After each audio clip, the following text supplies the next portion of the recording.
Hey team, Alvin here. Welcome to this week's training.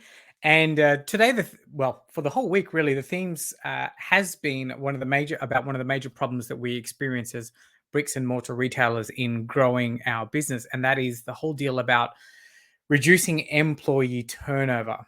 And on average, I can't remember where I got this statistic from. I should probably link it up later, but the average retail business loses about 60% of its staff each year, and that's a really, really high number. And it's not just it's costly, but it also impacts the overall performance of your business. I mean, your customers expect a consistent shopping experience, and that's really, really hard to achieve when you have a constantly changing team. This is one of the biggest challenges I had when I was growing my pharmacy-based businesses in Australia in the beginning. And when I first got when I had my first business coach, he walked me through the whole process, basically, which I've adapted for you guys here now.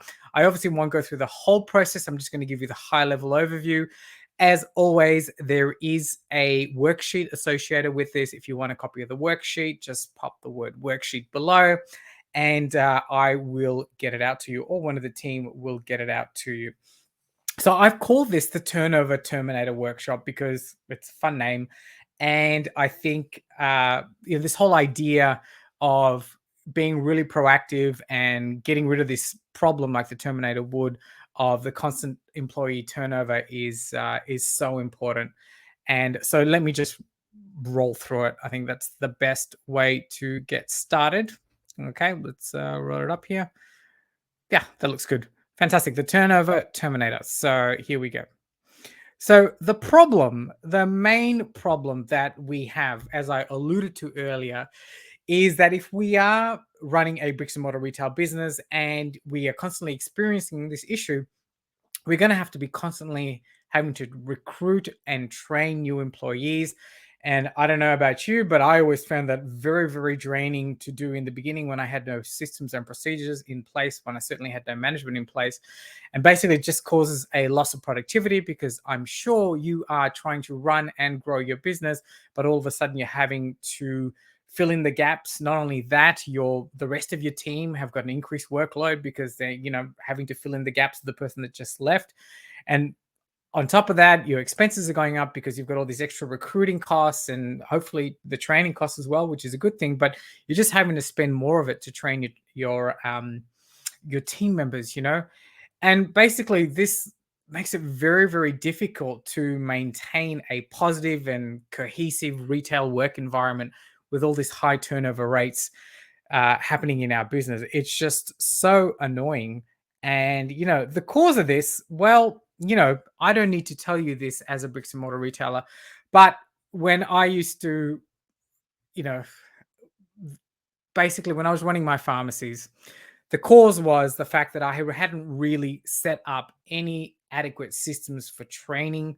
I didn't know what I was doing. And when you don't prepare your team to, really execute on the retail floor, or you're not in a supporting role, your team members get frustrated and dissatisfied, right? And you're experiencing a lack of employee engagement. Your team come to work late, or they don't really do all their jobs in store properly. Then they end up feeling not valued, and they end up leaving for somebody else. And one of the major issues as well, the cause of all of this stuff, is like the poor communication and the fact that we don't readily communicate properly with our team members, and we don't really receive feedback for what we do, and we don't really, which is a big thing.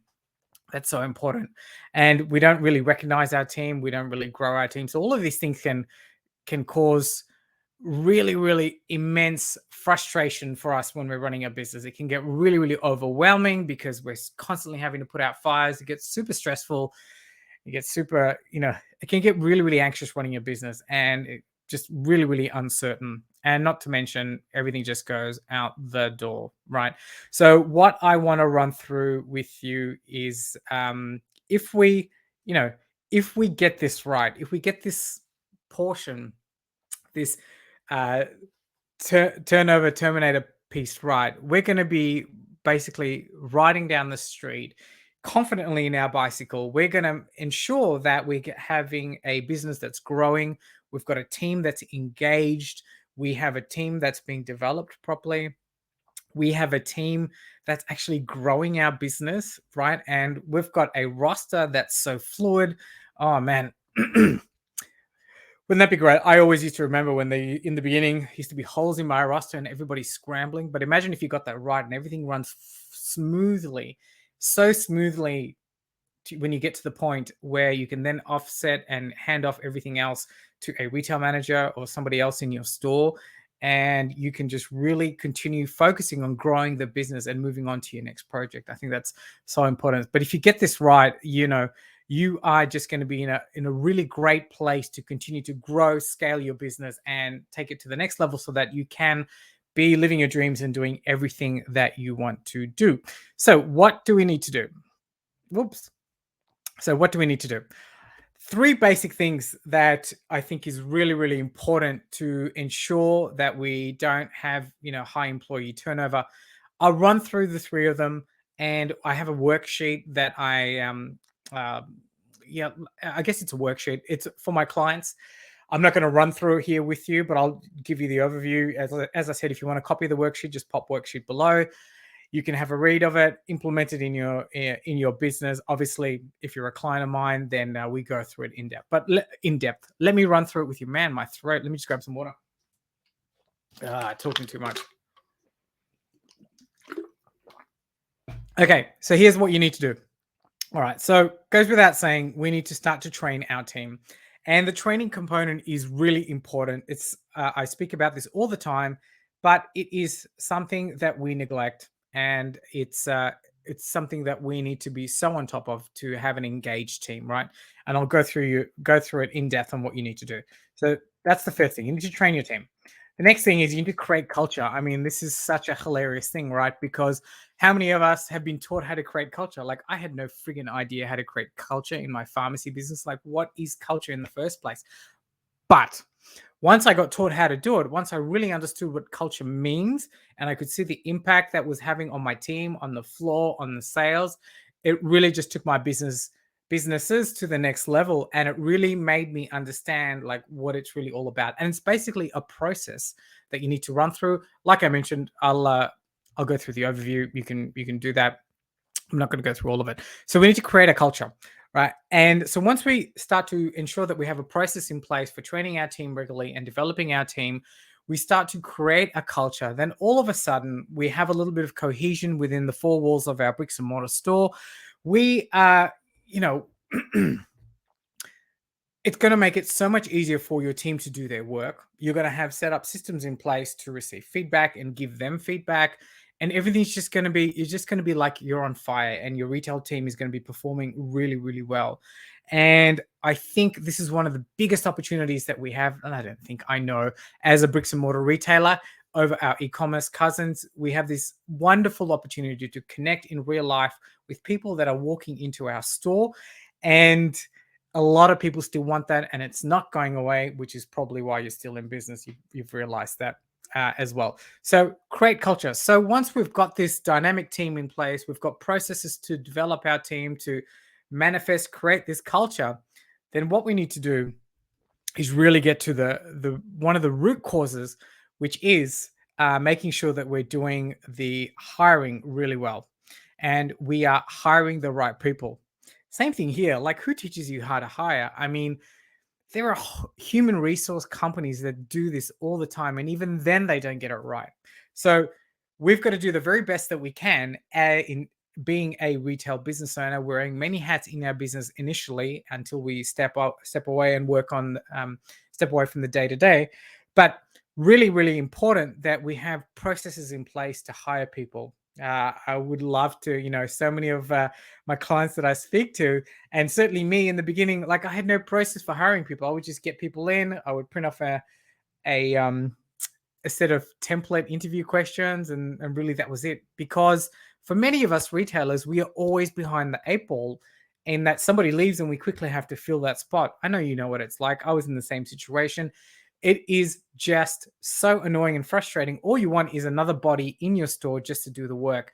And so and then when you just get any old person in, it just leads down that same path. As you risk the fact that they're not the right fit for your team, your culture, and then they end up moving on, and it's just really, really annoying. So there are the three things that you need to do within your bricks and mortar retail business. You need to train your team, create the right culture, and hire the right people.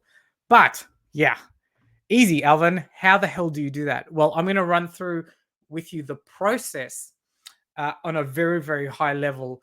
Something like this, it's really best if you work with somebody, because, yeah, you can read this and you can try and implement it, but the real magic happens when there is a little bit of back and forth, and I really need to go in and explain it a lot better than this really short overview that I'm going to give you now on what you need to do. But let's start with the first one. So this is my system called the employee revamp system. And, I love my fun titles. This is for our existing team, right? Because we're not going to go out and hire a new team. We've got an existing team in place, and we basically need to revamp them, and we need to get them to a place where they are firing on all cylinders, where they're actually producing and happy to be at work. And one of the major pushbacks I receive here at this stage, and it was the pushback that I actually had as well, was like, oh my God, if I do all this, the person will actually leave. And yes, once I realized that that's a really good thing, because you really only want A players within your retail team. You want people that want to play, that want to serve, that want to help your customers, that want to grow with you, that have the same values as you. And these are the kind of people that you want to play with and you want in your team, because they're the easiest to develop and grow. And it's the quickest way to grow your business, one of the quickest and most profitable ways to grow your business.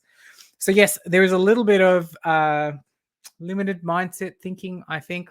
But once you get over that, once you realize, yes, this is a great thing, you're going to put your team through this. All the ones that don't want to play, that are not up to scratch, will leave. That's great. We have a process now, because you're following my system. So I want to run through it with you quickly. So the employee revamp system, there's 5 different areas that you need to work on. And like I said, I'm going to go through the overview. So basically, it's making sure that you set some expectations with your team, making sure that they understand what their goals and objectives are, not only for themselves, but also for the business. We want to create a roadmap that communicates clearly the expectations for their performance, right? So many of us know we need to do performance management. Many of us know we need to do reviews, but how many of us really do it?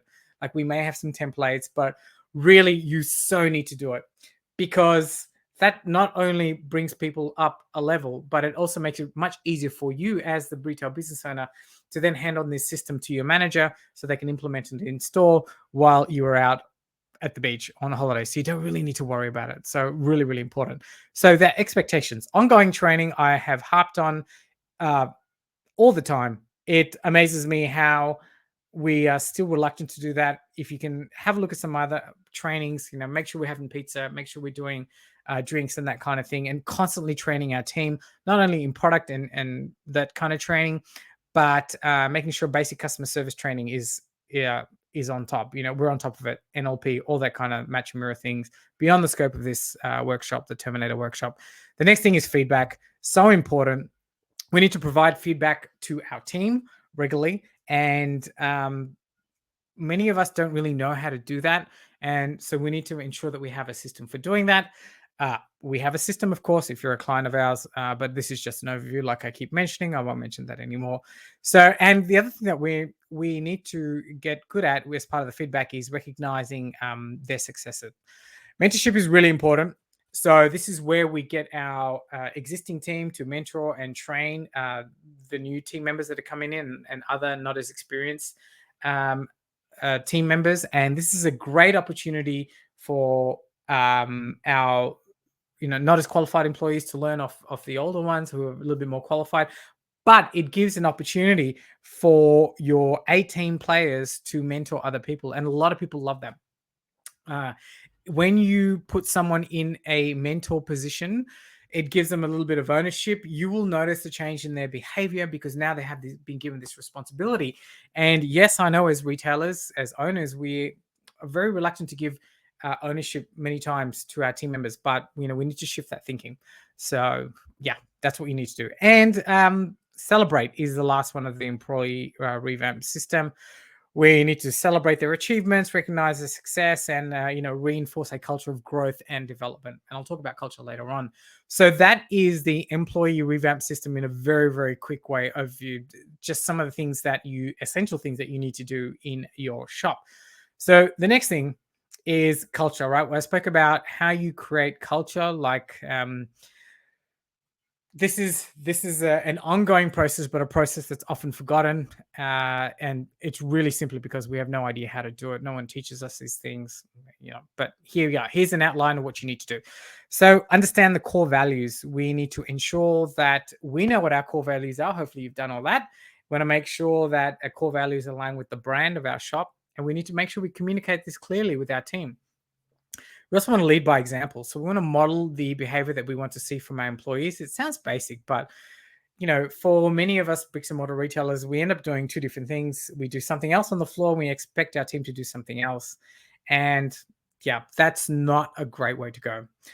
Part of the creating culture is communication, like communicating regularly with our team. How many of us do that, now? So many great tools that we can use for communication, which I've spoken about before, whether it's Slack or a WhatsApp group, but regular communication is so important. One of the things I speak about at length is having a huddle within your store, right? Like a quick daily huddle is so powerful. When I introduced that into my pharmacies, wow, the engagement, the culture shift just went through the roof, not to mention the sales. So yeah, really, really such a great idea just to improve communication to do that. Also, we want empowerment, right? We want to make sure that we give our team members the resources they need and not baby them, and give them the empowerment to succeed. So really, really important. We want to build a community. So this is one of the things that's a little bit tricky, we think, but just little things like celebrating birthdays, making sure we've got team building activities, ensuring that team training that you do on a Thursday night is fun. You've got pizza, you've got drinks. Making sure that you have got social activities outside of work, which I think is really important. Great opportunities during Christmas time, maybe mid-year to do something.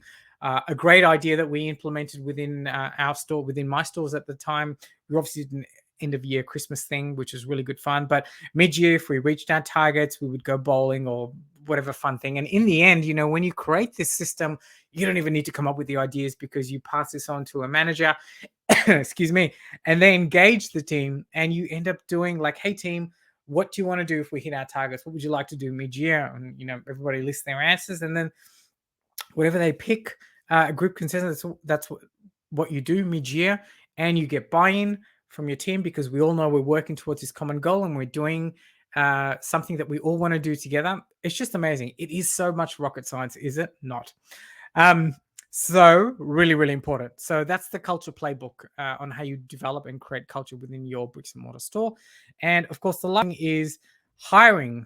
So really important that you have a process for this. I've called this the hiring secret sauce because I like it. It's funny.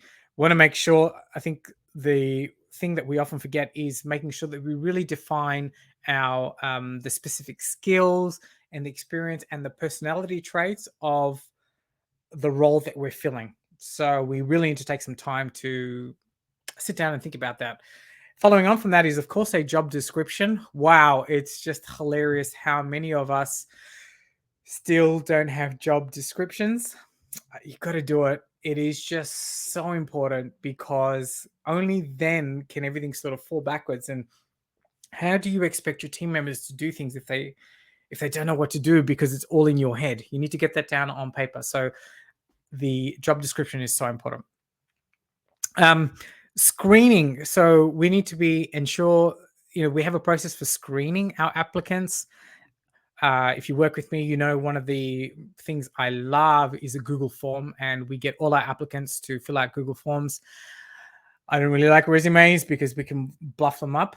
But having some sort of application form is really good, because you can really weed out the people that'll take time to answer the particular questions. But also, by designing the questions in the way that you want, you can start to really understand the type of person that's applying for the position. So anyway, screening is so important. Interviews, yes.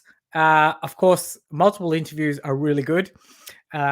try and focus on their skills, experience, and their personality traits because you want to make sure they're the right fit.